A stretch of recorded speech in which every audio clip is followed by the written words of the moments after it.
के शुरुआती दिन जेपी मॉर्गन चेस, जो ग्लोबल फाइनेंस का एक बहुत बड़ा नाम है, पहले बिटकॉइन को बड़े शक की नजर से देखता था।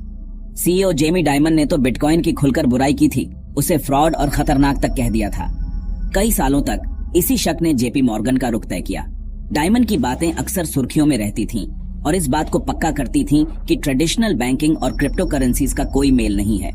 उन्होंने बिटकॉइन की लेजिटिमेसी और उसकी वैल्यू पर सवाल उठाए। रेगुलेटर्स के बीच भी इसके गलत कामों में इस्तेमाल होने की चिंता आम थी। जेपी मॉर्गन ने क्लाइंट्स को बिटकॉइन में सीधे इन्वेस्ट करने का कोई रास्ता नहीं दिया।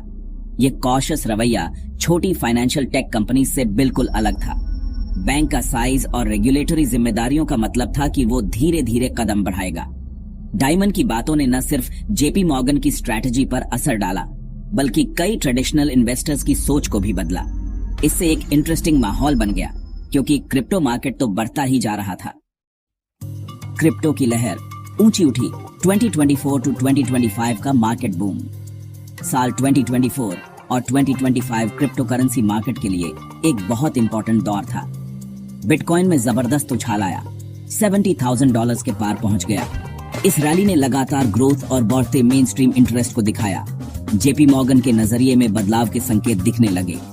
बैंक ने चुपचाप बिटकॉइन ETFs के जरिए क्रिप्टो वर्ल्ड में अपनी पकड़ बढ़ाई। फरवरी 2025 तक जेपी मॉर्गन ने बताया कि उसके पास अलग अलग स्पॉट बिटकॉइन ETFs में लगभग $984,000 की होल्डिंग्स थी। यह मई 2024 में उसकी $760,000 की होल्डिंग से काफी ज्यादा था। बैंक के इन्वेस्टमेंट्स कई जाने माने बिटकॉइन ETFs में फैले हुए थे। जेपी मॉर्गन ने इथेरियम ETFs में भी होल्डिंग्स का खुलासा किया, जो फरवरी 2025 तक $32,300 थी। इससे डिजिटल एसेट इकोसिस्टम में उनकी बड़ी दिलचस्पी का पता चला। दिल में बदलाव, डायमन का अहम फैसला। बिटकॉइन की ताकत और बढ़ाते इंस्टीट्यूशनल अडॉप्शन ने बड़े फाइनेंशियल इदारों पर दबाव डाला। जेपी मॉर्गन और CEO जेमी डायमन के लिए यह द्वार एक बड़े स्ट्रेटेजिक बदलाव पर खत्म हुआ। 21 मई 2025 को डायमन ने अनाउंस किया कि जेपी मॉर्गन चेस अपने क्लाइंट्स को बिटकॉइन खरीदने देगा। यह एक लैंडमार्क पल था, डायमन की पिछली कड़ी आलोचनाओं को देखते हुए। इस अनाउंसमेंट ने बैंक के रुख में एक बड़े यू टर्न का संकेत दिया। मार्केट ने इसमें काफी दिलचस्पी दिखाई। इसे बिटकॉइन की टिकने की ताकत का एक मजबूत समर्थन माना। जेपी मॉर्गन के लिए इस फैसले ने बिजनेस के नए रास्ते खोले। इसने बैंक को दूसरे बड़े फाइनेंशियल प्लेयर्स के और करीब ला दिया। जेपी मॉर्गन ने बिटकॉइन को अपनाया, नई सर्विसेज सामने आई। इस लैंडमार्क फैसले के बाद जेपी मॉर्गन ने बिटकॉइन सर्विसेज के लिए अपने नए अप्रोच के बारे में बताया। बैंक ने साफ किया कि वह बिटकॉइन के लिए डायरेक्ट कस्टडी सर्विसेज नहीं देगा। इसके बजाय उसने पार्टनरशिप्स या बिटकॉइन से जुड़े फाइनेंशियल प्रोडक्ट्स के जरिए बिटकॉइन इन्वेस्टमेंट्स तक पहुंच आसान बनाने पर फोकस किया। एक खास बात थी, बिटकॉइन होल्डिंग्स को क्लाइंट स्टेटमेंट्स में शामिल करना। इससे बैंक के इकोसिस्टम में बिटकॉइन एक नॉर्मल एसेट क्लास बन गया। बैंक की अलग अलग बिटकॉइन ETFs में भरी हुई होल्डिंग्स ने इस स्ट्रेटेजिक कदम को और साफ कर दिया। सिर्फ अंदाजों से आगे, JPM कॉइन और ब्लॉकचेन की स्ट्रेटेजी। जेपी मॉर्गन की डिजिटल एसेट्स में दिलचस्पी सिर्फ क्लाइंट्स को बिटकॉइन खरीदने देने तक ही नहीं है। बैंक अपने खुद के ऑपरेशंस के लिए ब्लॉकचेन टेक्नोलॉजी को शुरू से ही एक्सप्लोर करता रहा है।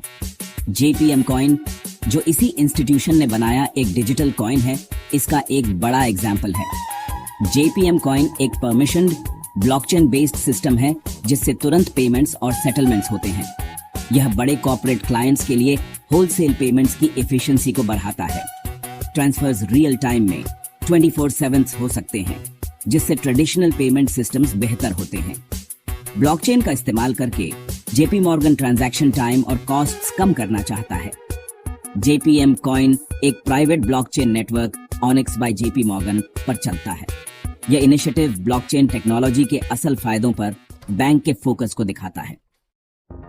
डोमिनो इफेक्ट, दूसरे बड़े फाइनेंशियल महारथी क्रिप्टो के मैदान में उतरे। जेपी मॉर्गन का क्रिप्टो करेंसी सर्विसेज की तरफ झुकना एक बड़े ट्रेंड का हिस्सा था।